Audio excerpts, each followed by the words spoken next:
Let's review again from Perek Gimel, Mishnah Hey, third Perek, fifth Mishnah. So these two Mishnahs are about concerns of people switching out your stuff. So, Meiser and non-Meiser? right, I give them stuff that I know is Meiser, and they give me back a finished product. Do I have to be concerned there was some sort of...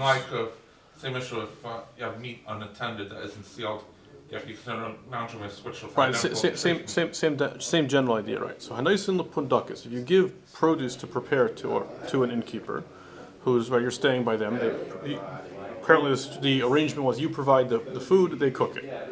So meiser shunaisin lev es shunaitel miman, he has to take off meiser before he gives it to her, and when he gets it back, because she might have given the stuff he gave her to a different guest, and the stuff she isn't really careful to make sure that each guest gets back this exact stuff they give her. She's suspected of swapping. Rabbi Yossi said, no, we're not responsible for people that are doing the wrong thing.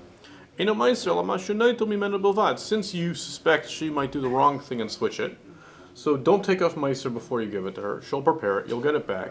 Then you take off meiser, whatever you get back, and then you're okay, and anyone else who cares about meiser will also take off meiser, and that's how it'll work out.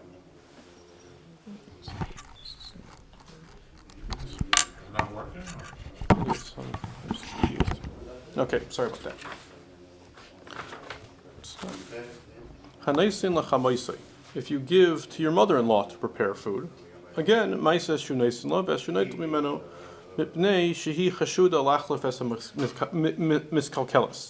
Over here, the concern is if he gives food to his mother-in-law to prepare, he has to take off meiser from what he gives her, from what he gets from her, because she's suspected that she might swap out something if it gets ruined, like she burns it, or she didn't do a good job making it.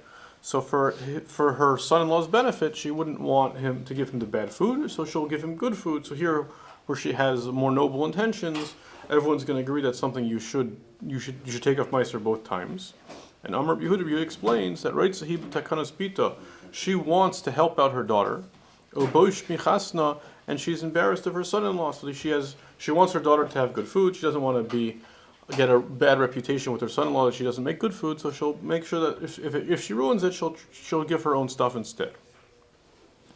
And Rabbi Yehuda agrees that even though Rabbi Yehuda was the one who said before we're not careful about Ramayim, by Shemitah he says there's no concern that she's going to switch out the produce she was given and give Shemitah produce instead, which is usur, because she's not suspected halachos bita shvi. She's not going to give usur food to her daughter, and she knows her daughter is careful about these halachos. She wouldn't feed her something that she wouldn't want to eat. So there we have more of a leniency.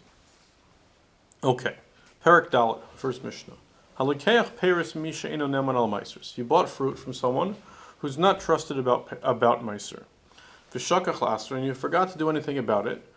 Now it's Shabbos, and you're not allowed to take off trumas and meisers on Shabbos because it looks like you're fixing the produce. So the Rabbanan made gzeira. You shouldn't fix things on Shabbos because you might come to do other physical type of fixing things, which might involve halachos. So they say there's something you could do. Sholo b'Shabbos. You can ask the person on Shabbos, because on Shabbos, Mishnah understands people are in a bit more of a spiritual frame of mind, and they wouldn't be as willing to lie. So even though you generally wouldn't trust him, if he tells you on Shabbos that he took off meiser, you'll trust him, and yechal al piv, you'll eat based on his statement.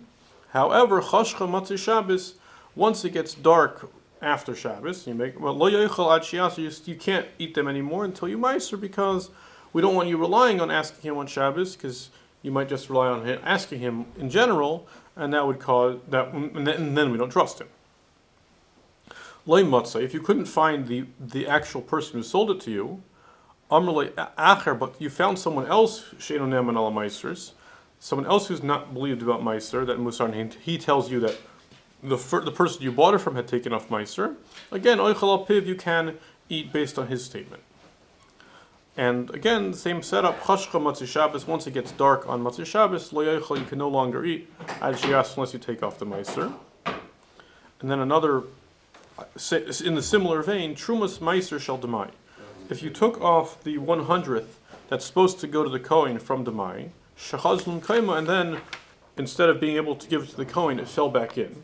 So now you have a big problem. Now you're concerned that there's in here there's truma, so you can't eat it, which would be a big loss because it's 99 times more than the amount that's the truma. So there, Reb Shimon Shizuri Omer, af b'chol shalo v'oichal piv. Even on a weekday, you can ask him and trust him because since again, like we said in the beginning, most of the time maratzim do take off meiser, so it's only a possible concern, and it's going to be a big loss over here because you're going to have to give the whole thing to the Kohen. So here we'll allow you to trust him even on a weekday. Okay, let's stop over here. We'll pick up from the beginning of the fourth parak tomorrow.